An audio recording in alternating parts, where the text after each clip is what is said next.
திருப்பாவை பாசுரம் 18. உந்து மத கழிற்றன் ஓடாத தோல்வழியன் நந்தகோபாலன் மருமகளே நப்பின்னாய் கந்தம் கமழும் குழலி கடைத்திரவாய் வந்தெங்கும் கோழி அழைத்தனக்கான் மாதவி பந்தல் மேல் பல்கால் குயில் இனங்கள் கூவினக்கான் பந்தார் விரலி உன் மைத்துனன் பேர்பாட செந்தாமரை கையால் சீரார் வளை ஒளிப்ப வந்து திரவாய் மகிழ்ந்தேலோர் எம்பாவாய்.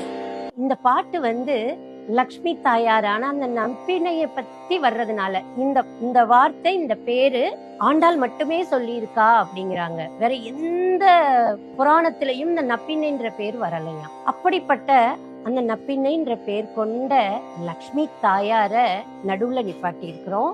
யானைகள் நிறைய அன்னைக்கு காமிச்சிருக்கிறோம்.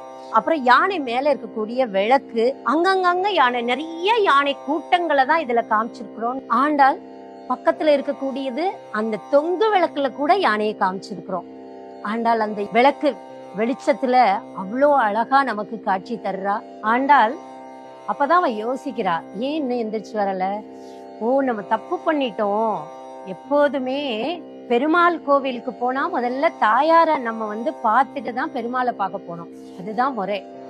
அப்படி ஒரு முறை இருக்கும்போது நாம இப்ப நேரா போயிட்டு கண்ணன்ட்ட போய் நிக்கிறோமே, அவருடைய மனைவியான நப்பின்னையிட்ட கூப்பிடணுமே, அவங்கள்ட்ட சொல்லணும் முதல்ல அப்படின்னு நினைச்சிட்டு இந்த பாட்டை ஆரம்பிக்கும் போதே உந்து மதகளிற்றன் ஓடாத தோல்வழியன் அப்படின்னு ஆரம்பிக்கிறார். நந்தகோபருடைய பெருமைய சொல்றா. கண்ணன் தான் பலசாலின்னு நம்ம எல்லாரும் நினைச்சிட்டு இருக்கிறோம். நந்தகோபரே மிகப்பெரிய பலசாலியா. அவருடைய மருமகளே அப்படின்னு கூப்பிடுறா. மாமனார புகழ்ந்து மருமகளை கூப்பிடுறா. இந்த நப்பின்னா யாரு அப்படின்னு பார்த்தோம்னா யசோதையோட சகோதரரோட பொண்ணு.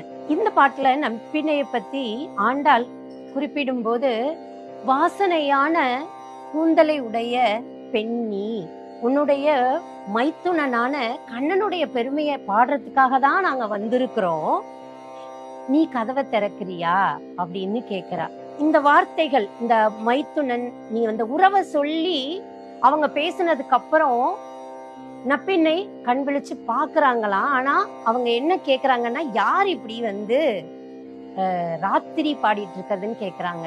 கோழி கூவுதுன்னு சொல்றா. அப்ப கோழி கூவுறது அப்படின்னா சூரிய உதயத்துக்கு கொஞ்ச நேரத்துக்கு முன்னாடி, நல்லா விடிஞ்சிருச்சு, நாங்க ராத்திரி கூப்பிடல, நீ வாயேன், உன்னோட அந்த பூ மாதிரி, செந்தாமரை பூ மாதிரி இருக்கக்கூடிய அந்த பூ பந்து மாதிரி இருக்கக்கூடிய உன் கையால இந்த கதவை திரையேன். உருகி உருகி காதலிச்ச ஆண்டாள் கொஞ்சம் கூட சுயநலம் இல்லாம, பொறாமை இல்லாம, எவ்வளவு சமயோஜிதமா அந்த ஒவ்வொரு வார்த்தையும் அவ பயன்படுத்தி இருக்கிற அழகு நாம ஒவ்வொருத்தரும் கத்துக்க வேண்டிய விஷயம்.